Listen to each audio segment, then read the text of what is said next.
interview with one of these individuals. Right now, we've got Red Eye up on the stage with Carmac. Yes, thank you very much, DJ. Well, yes, Carmac with me. It's always a pleasure, Michal, to have you around. And obviously, we've worked together over the years, along with the old man backstage as well. We're all in the same place again, years after it all happened. So we're feeling nostalgic. Obviously, we're celebrating the legends and some of the new players. We've just seen a new player now take down one of the legends. So how are you feeling about QuakeCon this year? I think, and I'm hoping this is going to be the best QuakeCon ever, and it's obviously esports is amped up more than ever, big events, extremely exciting lineup of players with a new game. You absolutely have no idea who's going to win, you know? Is it going to be Avec? Is it going to be Cooler? Is it going to be Rafa? Is it going to be Razy, you know?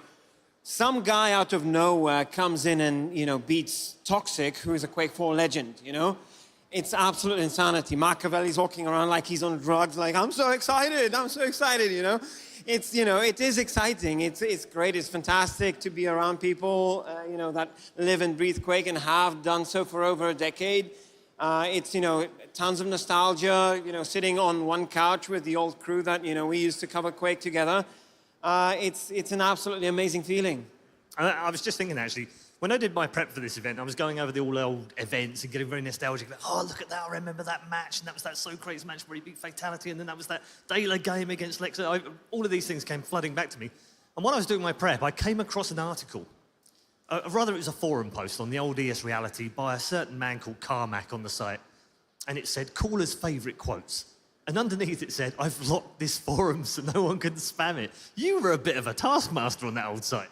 Yeah, I mean, look, I believe in dictatorships, you know? I just believe in dictatorships. They work. They get the job done. They do indeed. We've got Rafa behind us. I think he's just setting up right now. Obviously, he or Cypher have won the last 9. You've already mentioned, like, we could get a new winner. It's more likely we'll get a new winner this year, but he's still in with a shot, isn't he? Yeah, I mean, and obviously, I told him everything he knows, so obviously he would be a very, very strong Quake player. He's not listening. No, I don't know if he is, but... Did he teach you everything you know?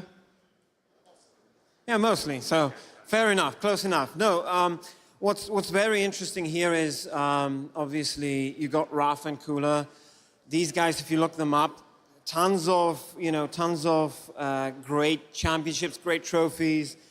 These guys have played each other in 2 finals, which were the most meaningful finals. Some of the most meaningful finals in Quake Live, which is, you know, my events, Intel Extreme Masters World Championship. Rafa beat Cooler twice, twice in a row.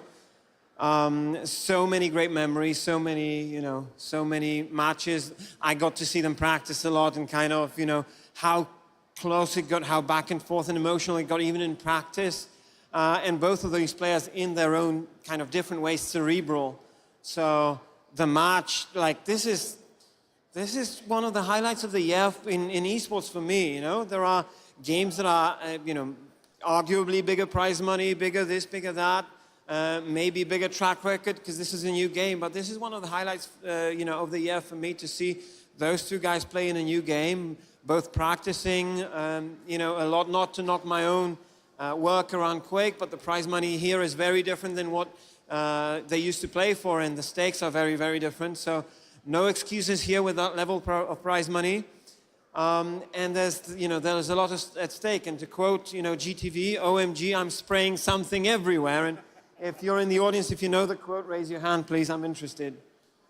Not that many people, I suppose. Yeah, there's not many people as old as you and I, or as old as the game. I think that's for sure. There's also the fact that this is like Mayweather, McGregor. That's the, like, you know, for people that don't know these 2 players, that's kind of like where we are.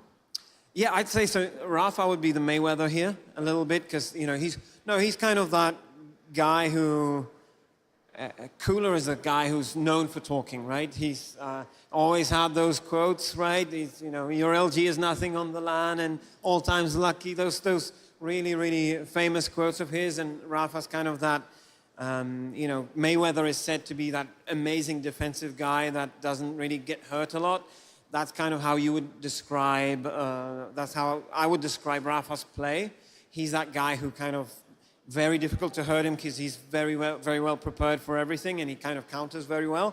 Whereas Cooler is that kind of, you know, that guy who'll strangle you to death if you have, you know, if you give him control. So again, for all those reasons, those matches are very, very interesting, and for the randomness of the group draw to offer us that gem, you know, just in the beginning. I'm not sure Anton agrees with that, though.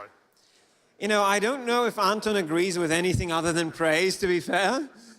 I think we could talk for absolutely hours, Carmac and I. However, I'm told we do need to take a break. So we have that quick break now. When we come back, you do not want to miss the next matchup. It's a legend versus a legend, which can only mean one thing. A legendary match between Rafa and Caller.